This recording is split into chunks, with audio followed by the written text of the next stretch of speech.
Hello friends, I am Aprati. Welcome back to our channel plants space.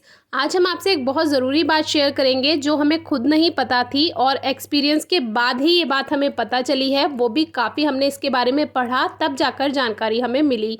तो ये आक यानी मदार का पौधा है जो मोनाक बटरफ्लाई होती है उसका ये होस्ट प्लांट होता है। मोनाक बटरफ्लाई की जितनी भी स्पीशीज़ हैं वो इस पर अंडे देती हैं मिल्कवीड प्लांट पर, और इसी से ही जो अफ्रीकन मोनार्क है वो भी इसी पे अंडे देती है, जो कि हम कई बार उसको हमने सेव किया है, रिलीज़ किया है, आपसे शेयर भी किया है।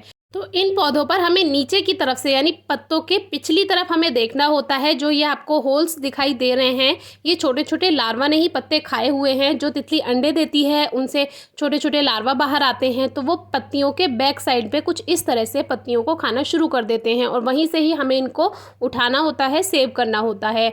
तो इस सीज़न में हमने अभी तक 3 ये छोटे लार्वा सेव किए थे, लेकिन उसमें से केवल अभी हमारे पास एक ही है। 2 कहाँ गए ये आपसे शेयर करेंगे। तो जब इतने छोटे छोटे ये लार्वा को हमने सेव किया, पत्ती को हम ऐसा कैसा कट कर लेते हैं और उठा करके ले आते हैं, और कैसे सेव करते हैं इस पर हमने कई वीडियो शेयर की हुई हैं, आप डिस्क्रिप्शन बॉक्स में ज़रूर चेक कीजिए। तो ये 2 जो छोटे छोटे लार्वा थे वो हमने एक साथ रखे हुए थे। एक थोड़ा छोटा था और एक दूसरे दिन मिला था, वो थोड़ा बड़ा था, यानी ज़्यादा फर्क नहीं था। अपनी सेकंड स्टेज में ये थे, यानी कि अंडे के बाद जो छोटा लार्वा होता है यानी कि बेबी लार्वा जो होता है वो होता है, और थर्ड स्टेज होती है इनके अडल्ट की, जिसमें ये काफ़ी बड़े हो जाते हैं, जैसे कि अभी आप देख रहे हैं। तो ये तीसरा वाला कैटरपिलर है जो हमने सेव किया है। बाकी के 2 अब इस समय हमारे पास नहीं है, वो जा चुके हैं, मर चुके हैं वो। तो ये जो है बड़ा वाला, ये थर्ड स्टेज होती है, और इस समय जो कैटरपिलर होता है वो सेकेंड स्टेज में जो थोड़ा सा ज़्यादा बड़ा होता है, और जो थर्ड स्टेज में होता है यानी कि अडल्ट जो होता है, ये बहुत भूखे होते हैं। और ये इतने भूखे होते हैं कि अगर इनको पत्तियां ना मिले या ये पत्तियां तलाश ना कर पाएं, इनके आसपास हैं लेकिन ये ढूंढ नहीं पा रहे हैं, तो ये अपने साथ वाले छोटे कैटरपिलर को खा लेते हैं। यानी कि ये कैनिबल होते हैं, यानी कि अपने साथ ही वाले कैटरपिलर को ये खा लेंगे अगर इनको खाना नहीं मिल रहा है या ये ढूंढ नहीं पा रहे हैं। तो ये हमने दोनों को एक साथ रखा हुआ था, जो दोनों अभी नहीं हैं। तो एक बड़े वाले ने जो थोड़ा सा बड़ा था छोटे वाले को खा लिया। तो हम समझ गए, हमने इसके बारे में पढ़ा तो हमें समझ आ गया कि इनको खा लिया है, जबकि पहले कभी हमने एक साथ इनको रखा, कभी ऐसा नहीं हुआ, लेकिन इस बार पता नहीं ऐसा क्यों हुआ।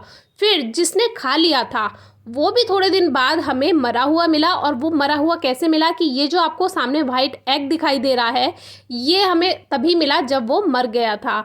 तो हमें ऐसा लगा, जो कि हमने एक वीडियो आपसे शेयर की है, कि कुछ फ्लाइज होती हैं जो कैटरपिलर की बॉडी में एग दे देती हैं, अंडे दे देती हैं। हमने आपको दिखाया भी था कैसा उसका छोटा लार्वा होता है मक्खी का, वो निकलकर अपना प्यूपा बना लेता है। तो ये वही प्यूपा है। तो अगर इसमें से फ्लाई निकलती है तो हम आपसे आगे ज़रूर शेयर करेंगे।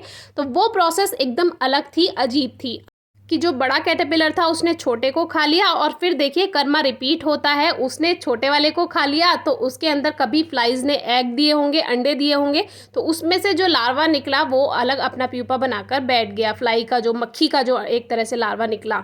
तो इस तरह से सीज़न के जो पहले मोनाक बटरफ्लाई के कैटरपिलर्स थे वो अपने आप ख़त्म हो गए। तो अभी हमें तीसरा वाला मिला था, तो एक ही था इसीलिए बच गया। प्रॉपर खाने को मिलता है, फ्रेश पत्तियां हम इनको देते हैं, कभी कोई परेशानी नहीं आती। लेकिन पता नहीं उसके मन में क्या आया होगा जो उसने छोटे वाले को खा लिया। तो ये हमने आपसे इसलिए शेयर किया कि कभी आपके सामने ऐसा हो तो आप समझ जाएं, आपको पहले से पता हो। तो कोशिश कीजिए कि आप इन वाले कैटरपिलर्स को अलग अलग रखिए, क्योंकि ये कैनिबल्स हैं और एक दूसरे को खा सकते हैं, जबकि लाइम बटरफ्लाई के कैटरपिलर्स के साथ ऐसा नहीं होता है। फिर भी अगर आपकी कोई क्वेरी हो तो पूछिएगा। Thank you.